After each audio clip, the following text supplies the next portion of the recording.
नमस्कार दोस्तों, मैं गोविंद कुमार शर्मा आज फिर से आपके बीच हाजिर हूँ real estate mastery series with Govind के एपिसोड नंबर 8 में। आज मैं बात करने वाला हूँ बहुत ही इंटरेस्टिंग टॉपिक पर, जिसके बारे में ज़्यादातर लोग बात करते हैं या जानना चाहते हैं कि रेडी टू मूव या फिर अंडर कंस्ट्रक्शन।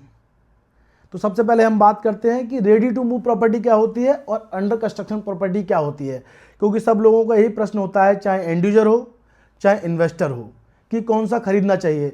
तो इन दोनों चीज़ों के अलग अलग पॉइंट हैं, पॉजिटिव और नेगेटिव, किसको क्या लेना चाहिए, कब लेना चाहिए।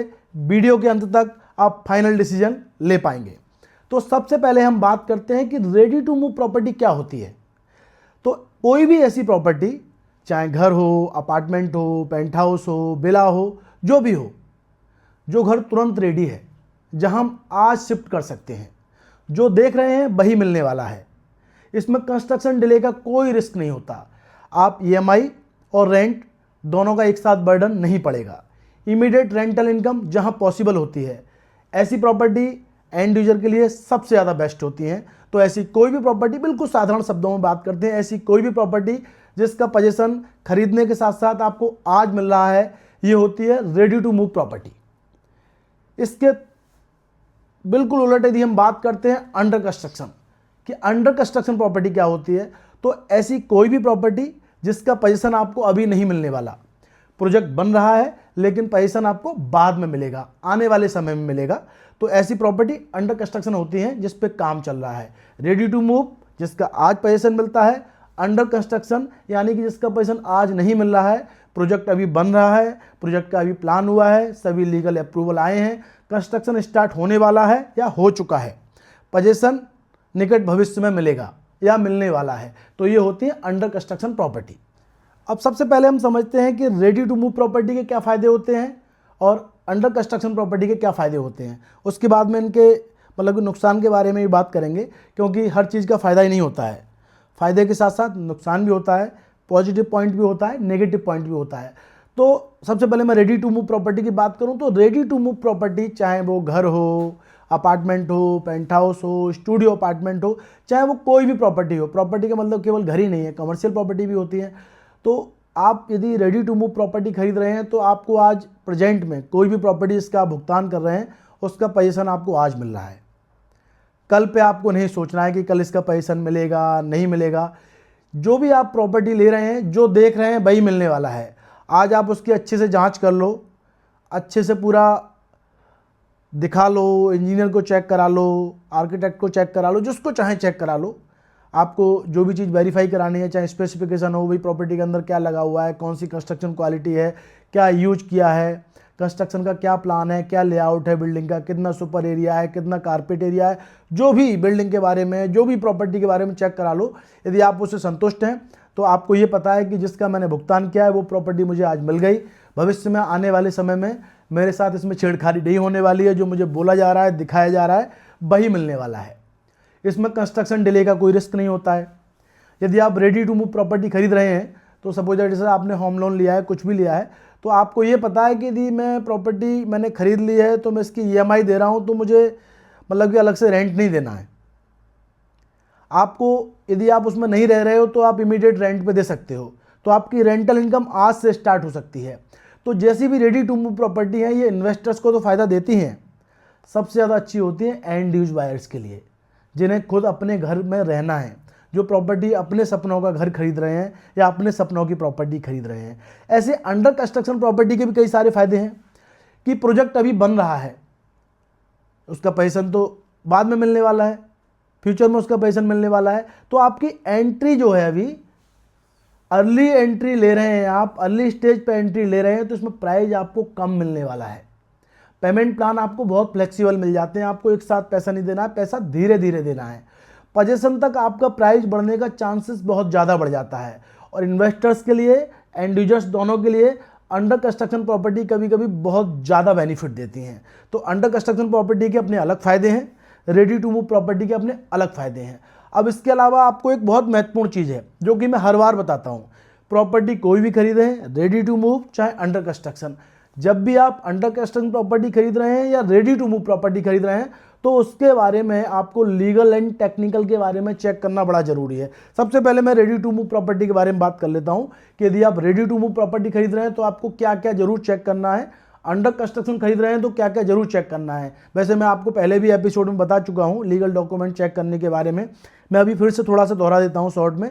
इसके अलावा एक मैं स्पेसिफिक वीडियो बनाऊंगा रेरा के नियमों के अनुसार कि अंडर कंस्ट्रक्शन प्रॉपर्टी में रेरा के नियमों के अनुसार ग्राहकों को क्या क्या ध्यान रखना चाहिए, प्रॉपर्टी डीलर्स को क्या ध्यान रखना चाहिए, बिल्डर्स को क्या ध्यान रखना चाहिए और रेरा ग्राहक के हितों को किस तरीके से सुरक्षित रखता है। रेडी टू मूव प्रॉपर्टी में जो आपको सबसे पहले लीगल चेक करना है, जैसे मैंने आपको मेरे पुराने एपिसोड में आप जाके देख सकते हैं लीगल डॉक्यूमेंट की जांच के बारे में बताया था, तो आप उस वीडियो को भी ध्यान से देखिएगा। ये भी चीज़ें मैं आपको फिर से दोहरा देता हूँ कि कोई भी आप प्रॉपर्टी ले रहे हैं, चाहे वो रेजिडेंशियल हो, कमर्शियल हो, इंडस्ट्रियल हो, IT हो, स्कूल हो, जो भी हो, सबसे पहले आप उस प्रॉपर्टी का अप्रूव्ड मैप देखें, सैंक्शन प्लान देखें, सभी डॉक्यूमेंट वेरीफाई करें, उसकी जितनी भी ड्राइंग्स हैं उनका कंप्लीट देखें, स्ट्रक्चर ड्राइंग्स जरूर देखें, उससे संबंधित जितने भी अप्रूवल्स हैं, जितनी भी NOC हैं, कंप्लीशन सर्टिफिकेट हो, ऑक्यूपेंसी सर्टिफिकेट हो, इन सबको जरूर देखना है। ग्राउंड पर कंस्ट्रक्शन की क्वालिटी का इंस्पेक्शन जरूर करना है। आजकल घटिया कंस्ट्रक्शन भी बहुत हो रहा है, तो आप जो भी प्रॉपर्टी खरीद रहे हैं, रेडी टू मूव भी खरीद रहे हैं, तो उसकी जरूर जांच करें। इसके अलावा यदि आप अंडर कंस्ट्रक्शन प्रॉपर्टी खरीद रहे हैं, किसी बिल्डर के यहाँ बुकिंग करा रहे हैं, कोई प्रोजेक्ट खरीद रहे हैं, जो भी ले रहे हैं आप, तो सबसे पहले आप उसमें ये देख लें कि वो प्रोजेक्ट रेरा में रजिस्टर्ड है या नहीं। रेरा में उसे अवश्य वेरीफाई करें। ये भी देखें उसके अप्रूव्ड लेआउट क्या है, सैंक्शन प्लान क्या है, स्ट्रक्चरल ड्राइंग क्या है, उसकी सभी NOC हैं या नहीं है, सभी क्लियरेंस उसके पास हैं या नहीं है, बिल्डर की पास्ट की डिलीवरी क्या है, बिल्डर की रेपुटेशन क्या है, बिल्डर का पास्ट का ट्रैक रिकॉर्ड क्या है, साइट पर मटेरियल की क्वालिटी क्या है, इसके अलावा साइट एक्टिव है या नहीं है। केवल ब्रोचर देख के, केवल वीडियो देख के, केवल ऐड देख के या फिर बहुत बढ़िया वाला अखबार में ऐड देख के ही प्रॉपर्टी नहीं लेनी है। उसकी गहन जांच करनी है, अच्छे से पता करना है, पूरी कंप्लीट चेकिंग करने के बाद ही हमको कोई भी प्रॉपर्टी खरीदनी है, उसके बिना नहीं। अब पॉजिटिव के साथ थोड़े नेगेटिव पॉइंट भी बात कर लेते हैं। तो जिस तरीके से रेडी टू मूव प्रॉपर्टी के फ़ायदे होते हैं, थोड़े नुकसान भी हैं। जिस तरीके से अंडर कंस्ट्रक्शन प्रोजेक्ट या प्रॉपर्टी के फ़ायदे होते हैं, थोड़े नुकसान भी हैं। अब रेडी टू मूव प्रॉपर्टी जब आप खरीदते हैं तो प्राइस कंपेरेटिवली हाई होता है, क्योंकि आज आप रेडी टू मूव प्रॉपर्टी खरीद रहे हैं तो पेमेंट आपको थोड़ा बहुत मान लीजिए ज़्यादा देना पड़ेगा। पेमेंट मोस्टली आप लोन से दें या सेल्फ फंडिंग से दें, पूरा देना पड़ेगा आज आपको। भविष्य में प्राइस के बढ़ने के चांसेस थोड़े से कम हो जाते हैं। सेफ है लेकिन एंट्री कॉस्ट थोड़ा सा ज़्यादा रहता है।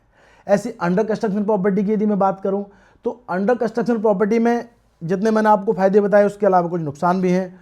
इसमें प्रोजेक्ट डिले होने का रिस्क रहता है।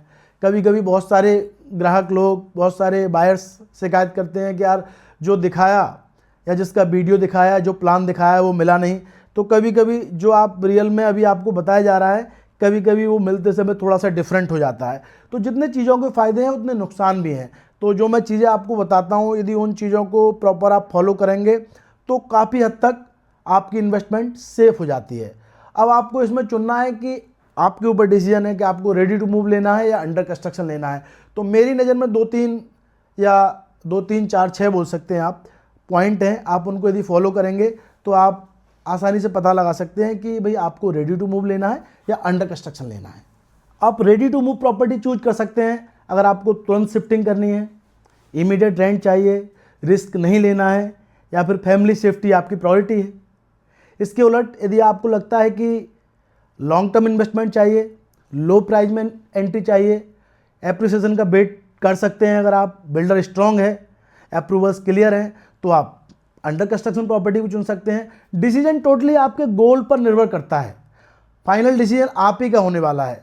तो मेरे शब्दों में तो यही है कि जैसे कि मैंने आपको बताया रेडी टू मूव और अंडर कंस्ट्रक्शन, अब डिपेंड करता है कि आपको क्या चाहिए। तो ये फॉर्मूला है सीधा सीधा। यदि आप एंड यूजर हैं, आपको सेफ्टी चाहिए तो रेडी टू मूव चुन लीजिए। यदि आप इन्वेस्टर हैं, आपको ग्रोथ चाहिए तो आप अंडर कंस्ट्रक्शन चुन लीजिए। लेकिन लीगल चेक जरूर करें, कंस्ट्रक्शन की क्वालिटी का वेरिफिकेशन जरूर करें। सेफ्टी सबसे ज़्यादा महत्वपूर्ण है, चाहे बायर कोई भी हो, चाहे इन्वेस्टर कोई भी हो। तो आज हमने बात की अंडर कंस्ट्रक्शन या रेडी टू मूव प्रॉपर्टी के बारे में। इससे संबंधित और भी यदि आपको जानकारी चाहिए, यदि आपके मन में कोई भी प्रश्न चल रहा हो तो आप वीडियो पे कमेंट्स कीजिएगा। मैं आपको तुरंत जल्द से जल्द रिप्लाई देने का प्रयास करूंगा। इसी तरीके की और भी इंफॉर्मेटिव वीडियो देखने के लिए बने रहिएगा हमारे साथ। आपसे मिलते हैं अगले वीडियो में, तब तक के लिए नमस्कार, धन्यवाद।